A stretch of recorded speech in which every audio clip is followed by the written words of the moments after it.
மானஸ் பக்கங்கள். Hi friends, இது மாலிகாவின் கேளுங்க கதை கேளுங்க. மானஸ் எழுதிய மலரே மௌனமா, அத்தியாயம் 44. அக்கா, 11 மணிக்கு மேலே நேரம் நல்லா இருக்காம். புடவை எடுக்க போயிட்டு வந்துடலாம்க்கா, அமுதா தங்கமணியிடம் கூறினார். நான் வரல அமுதா, நீங்கள் 3 பேரும் போயிட்டு வாங்க.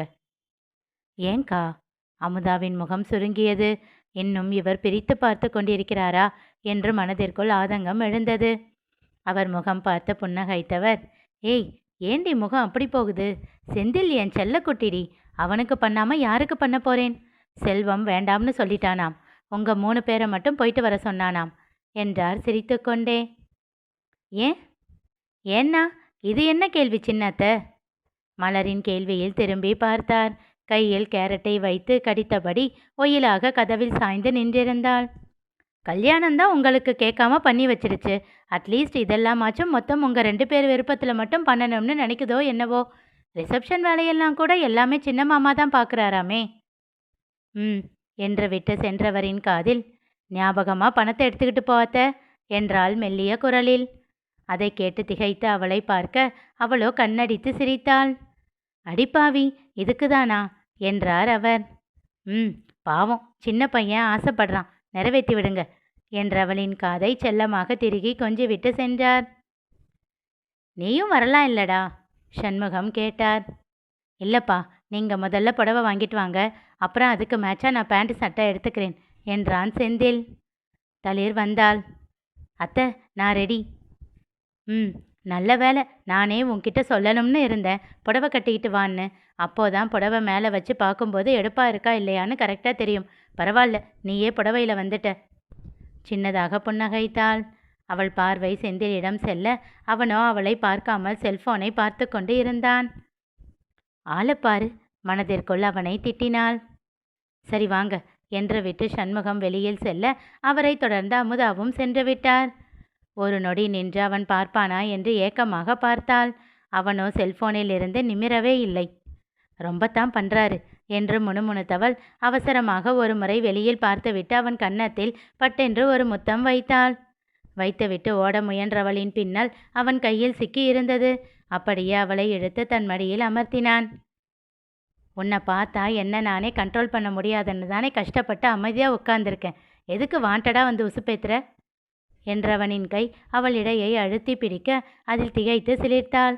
அவளுக்கு மூச்சு முட்டியது. விடுங்க என்றாள் ஈனஸ்வரத்தில்.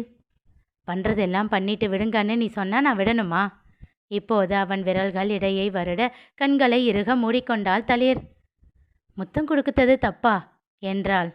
அப்போ நானும் கொடுக்கவா என்றான் கிறக்கமாக. சட்டென்ற விழிகளை திறந்த மிரட்சியோடு அவனை பார்க்க அந்த நொடி அவள் இதழில் முத்தமிடத் தொடங்கியிருந்தான் செந்தில். முதலில் திகைத்தவள் அவன் இடையின் வருடலிலும் இதழின் அணைப்பிலும் மொத்தமாக மயங்கினாள். புதுவித உணர்வில் மொத்தமாக கிறங்கி அவன் மடியில் கிடந்தாள். அவனோ மொத்த காதலையும் இப்பொழுதே தந்துவிடும் வேகத்தில் இருக்க, தளிரு என்ற மலரின் குரலில் இருவருமே பதறி விலகினர். சட்டென்று எழுந்து நின்று உதடு குவித்து மூச்சை இழுத்து விட்டவன், முதல்ல இங்கிருந்து கிளம்பு, இன்னும் 15 நாள் எப்படி கடக்க போறேன்னு தெரியல என்றபடி தன் தலையை அழுந்த கோதிக்கொண்டான். அவனுடைய சின்ன சின்ன செயலையும் அப்படி ரசித்தாள். சிறு புன்னகையோடு சட்டென்று அவனை அணைத்து விடுத்தாள். அவன் பதறி அவளை பார்க்க, தேங்க்ஸ் என்னை நேசிக்கிறதுக்கு என்று விட்டு வேகமாக சென்று விட்டாள். அவள் வார்த்தைகளும் கலங்கி இருந்த அவள் விழிகளும் அவன் மனதை ஏதோ செய்தது. வெளியில் வந்தவளை ஏகத்துக்கும் முறைத்து கொண்டிருந்தாள் மலர்.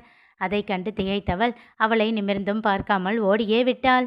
அவள் சென்றதும் செந்திலிடம் சென்ற மலர் அவனை சரமாரியாக அடிக்கத் தொடங்கினாள். ஏ லூசு, என்னடி பண்ற? அவளை தடுத்து கொண்டே கேட்டான். பட்ட பகல்ல அத்தை மாமா ரூம்ல அதுவும் கதவை திறந்து வச்சுக்கிட்டு என்ன பண்ணிக்கிட்டு இருக்கீங்க 2 பேரும்? நான் பார்த்ததுனால ஆச்சு, வேற யாராச்சும் பார்த்திருந்தா என்ன ஆகியிருக்கும்? அதுவும் பெரிய மாமா பார்த்திருந்தா அவ்வளோதான். எருமை 2 பேரும் ஒரே ரூம்ல தானே இருக்கீங்க, அங்கேயே வச்சு என்னமோ பண்ணி தொலைக்க வேண்டியது தானே. நேற்று என்னவோ நீ கன்னத்தில் கிஸ் பண்ணதுக்கு அவ்வளோ சீன் போட்டா, இன்னைக்கு நல்லா உன்கிட்ட வாயை கொடுத்துட்டு உட்கார்ந்துருக்கா. கோபத்தில் படபட பட்டாசாக பொரிந்தாள். அவன் சிறு புன்னகையோடு ஜுஜு ஜுஜு என்று அவள் கன்னம் கிள்ளி கொஞ்சி சமாளித்தான். அவள் முறைக்க, என் பொண்டாட்டியை அப்படி மயக்கி வச்சிருக்கேண்டி என்று சொல்லிவிட்டு சென்றான். அவகிட்ட நெருங்குறதுக்கு முன்னாடியே நல்லா யோசிச்சுக்கோ செந்தில். நெருங்கினதுக்கு அப்புறம் அவளை விலகிடாத. அவள் உயிரையே விட்டுருவா. நம்மளை மாதிரி எந்த கவலையும் இல்லாமல் சந்தோஷமாக வளர்ந்தவ இல்லை அவ. நீ சின்னதாக அன்பு காட்டினாலே அது அவளுக்கு அவ்வளோ பெருசாக தெரியும். அதனால் 1க்கு 4 தடவை யோசிச்சுக்கோ. அதை கேட்டு அவளை புரியாமல் பார்த்தான் அவன். அவள் அதற்கு மேல் எதுவும் பேசாமல் அவனை கடந்து சென்று விட்டாள். தளிரின் கண்ணீரும் மலரின் வார்த்தைகளும் அவனை குழப்ப அமைதியாக நின்றான். மளமளவென வேலைகள் துரிதமாக நடந்தேறி கொண்டிருந்தன. ஒவ்வொன்றையும் பார்த்து பார்த்து செய்தார் சண்முகம். என்னதான் சூர்யா செல்ல மகன் என்றாலும் செந்தில் எப்பொழுதுமே அவருக்கு ஸ்பெஷல் தான். முதலில் அவரை அப்பா என்று அழைத்தவன். ஆனால் என்றும் இருவரும் அப்பா மகன் போல் பழகியது இல்லை. மீசை முளைத்தவுடன் தகப்பனிடம் வந்து தள்ளி சென்றுவிடும் மகன்கள் போல் இல்லாமல், பாரு டாடி, எனக்கும் மீசை வளர ஆரம்பிச்சாச்சு. இனி நீயும் நானும் ஒன்று. இனி என்ன அதற்ற வேலையெல்லாம் இருக்கக்கூடாது என்று அவரை மிரட்டியவன் அவன். அதை பற்றி அவர் பெருமையாக கூறுகையில், நீங்கள் அவனுக்கு சுதந்திரம் கொடுக்குற அப்பாவா இருக்கீங்க, அதனால அவன் உங்ககிட்ட நெருங்குறான் என்று மனைவி பாராட்டை அவருக்கே தருவார். இருந்தாலும் என்றும் அவருக்கு தன் மகனை நினைத்து பெருமைதான் அதிகம். உங்க பையன் செல்வனை கைக்குள்ள வச்சுக்கிட்டான் போல. உங்களையெல்லாம் கண்டுக்கிறானா இல்லையா? பார்த்து இப்போவே கொஞ்சம் தள்ளி வைங்க. இல்லைனா தனக்கு எடுப்படியாக வச்சுக்குவான். நீங்களும் உங்கள் பிள்ளைய மறந்துட வேண்டியதுதான். இப்படியாக இன்னும் பலவேறாக அவரிடம் போதனை செய்யும் ஆட்கள் உள்ளனர். ஆனால் எதையும் அவர் காதில் போட்டுக்கொண்டது இல்லை. யாருக்கும் பதில் அளித்ததும் இல்லை. ஏனெனில் அவருக்கு தெரியும், தன் மகன் செல்வத்தை எந்த இடத்தில் வைத்தாலும் அப்பா அம்மாவை என்றும் விட்டு கொடுக்க மாட்டான் என்று. அதேபோல் செல்வமும் அவனுக்கு அப்படி சொல்லிக் கொடுப்பவன் இல்லை என்று. அப்படி அவர்கள் இருவரின் மேல் இருந்த அசைக்க முடியாத நம்பிக்கையை அவர்கள் உடைத்துவிட்டு வந்ததில்தான் செந்தில் செல்வம் இருவரின் மேலும் அவ்வளவு வருத்தம் அவருக்கு. அது கோபம் இல்லை. ஏற்கனவே புரணி பேசுபவர்கள் அவர்கள் பேசுவது சரிதான் என்பது போல் இப்படி செய்து வந்து நிற்கிறார்களே என்ற வருத்தம் மட்டுமே. மகனும் மகனாக இருப்பவனும் தன்னை எல்லோர் முன்னாடியும் தலைகுனிய வைக்கப் போகிறார்களே என்ற ஆதங்கம். இனி யாரிடமும் அப்படியெல்லாம் இல்லை என்று நிமிர்வாக பதில் சொல்ல முடியாதே என்ற இயலாமையும் அவரை இருவரிடமிருந்து தள்ளி வைத்தது. ஆனால் என்ன நீ புரிஞ்சுக்கிட்டது அவ்வளோதான் இல்லைப்பா.